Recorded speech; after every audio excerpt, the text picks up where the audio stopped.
ధ్యాన స్థితిని సృష్టించుకోవడం.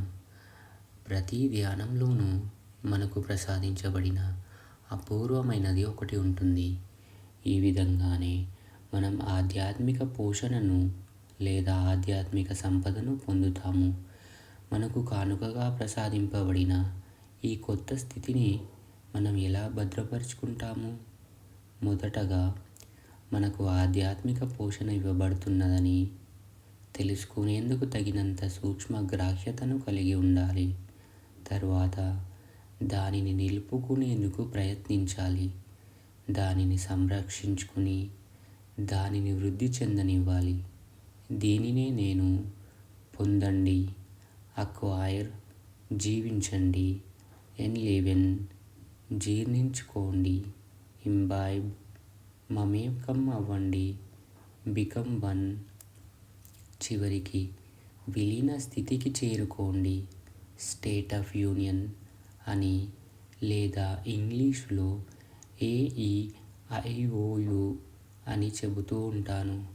మనం దానిని పరిరక్షించుకోవడం వలన అది మనలో ఒకటిగా మారుతుంది. మనం దానితో కలిసిపోతాము. మన అంతరంగంలో గమనించేందుకు, గుర్తించడానికి ప్రయత్నించేందుకు, మన స్థితితో ఏకం అయ్యేందుకు, దానిని ఆస్వాదించి, జీవించి, స్వంతం చేసుకునేందుకు. ధ్యానం తర్వాత మనకు కేవలం 5 నిమిషాలు మాత్రమే కావాలి.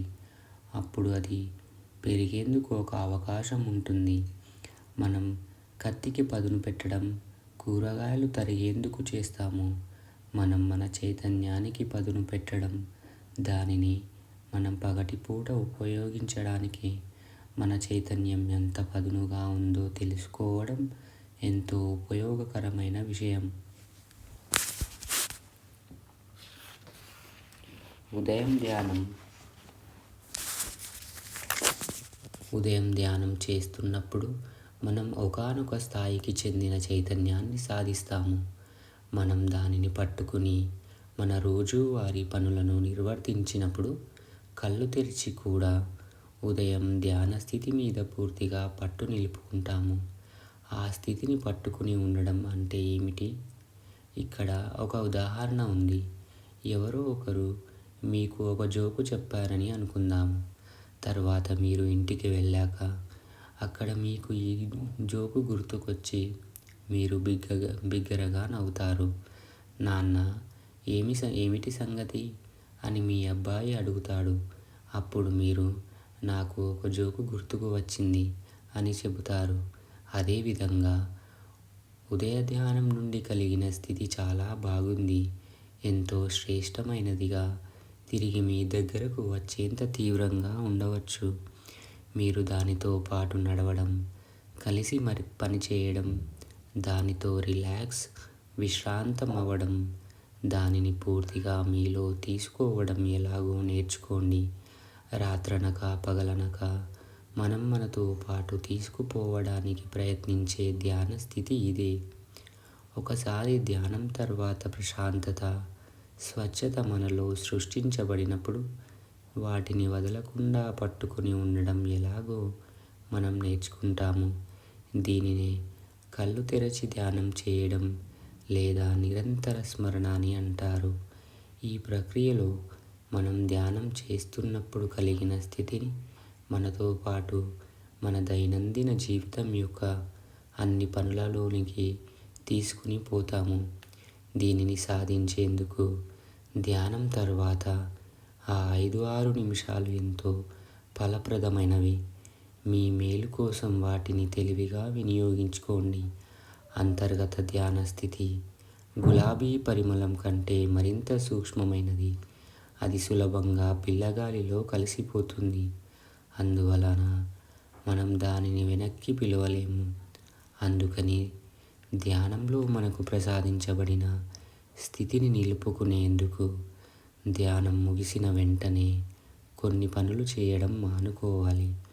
ధ్యానం తర్వాత వెంటనే మీ దృష్టిని బయటకు మళ్లించడానికి ప్రయత్నించకండి. అంటే బాహ్య వాతావరణంలోని విషయాలు మార్చకుండా అలాగే ఉండనీయడం అన్నమాట. ఫ్యాన్ తిరుగుతూ ఉంటే దానిని అలాగే తిరగనివ్వండి. ఫ్యాన్ ఆగి ఉంటే అలాగే ఉండనివ్వండి. దానిని తిరిగేందుకు స్విచ్ ఆన్ చేయకండి. ఎందుకంటే అది మీ దృష్టిని బయటకు మళ్ళిస్తుంది. అదేవిధంగా ధ్యానం ముగిసిన వెంటనే నీరు త్రాగకండి.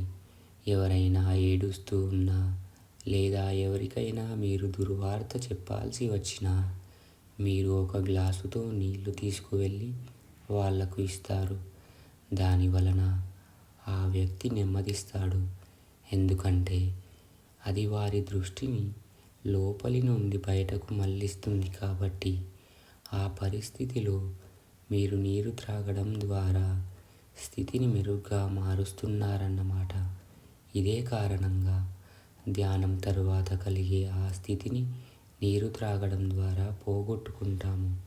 అది మన దృష్టిని బయటకు మళ్ళిస్తుంది. అప్పుడే వేసిన కాంక్రీటునే, సిమెంటునే ఉదాహరణగా తీసుకోండి. అది పూర్తిగా గట్టిపడే వరకు దాని మీద నడవకుండా ఉంటేనే మంచిది. మనం దాని మీద నడిస్తే లేదా కుక్కలు దాని మీద నుండి పరిగెడితే లేదా ఎవరైనా రాతలు దాని మీద రాస్తే అప్పుడు ఆ ముద్రలు కాంక్రీటులో ఎప్పటికీ అలాగే ఉండిపోతాయి. కాంక్రీటులాగే మనలోని స్థితి కూడా మన హృదయంలో స్థిరపడాలి. దానికి శ్రద్ధ అవసరం. అది మీలో ఎలా స్థిరపడుతుందో గమనించండి. అది మీ శారీరక వ్యవస్థను ఎలా నింపుతుందో అనుభూతి చెందండి. అప్పుడు కళ్ళు తెరిచినా కూడా మీరు దానిని గమనించి ఆ స్థితిని పట్టుకుని ఉండగలమన్న నమ్మకం మీకు కలిగినప్పుడు ఆత్మవిశ్వాసంతో లేచి మీ రోజు వారి పనులు చేసుకోండి. ధ్యానంలో మీకు లభించే స్థితి కాంక్రీటు కంటే చాలా సున్నితమైనది, సూక్ష్మమైనది. ఏమాత్రం అజాగ్రత్తగా ఉన్నా అది మాయమైపోతుంది. కాబట్టి దానితో సున్నితంగా జాగ్రత్తగా ఉండండి. దానిని నిలబెట్టుకోవడానికి 5 నిమిషాలు గడపండి. దానిని మీలో జీర్ణించుకోండి. ఆపై దానిని అలాగే మీలో నిలబెట్టుకోవడానికి, పెంపొందించుకోవడానికి అవసరమైన సహాయాన్ని మీరు పొందుతున్నారనే ఒక నిశ్చయంతో పైకి లేవండి. మార్గదర్శనం మీకు లోనుండే వస్తుంది. అది చెదిరిపోకుండా పరిరక్షించుకునేందుకు సంసిద్ధత, ఆసక్తి, సంకల్పాన్ని ఏర్పరచుకుని దానిని అభివృద్ధి చెందనివ్వండి.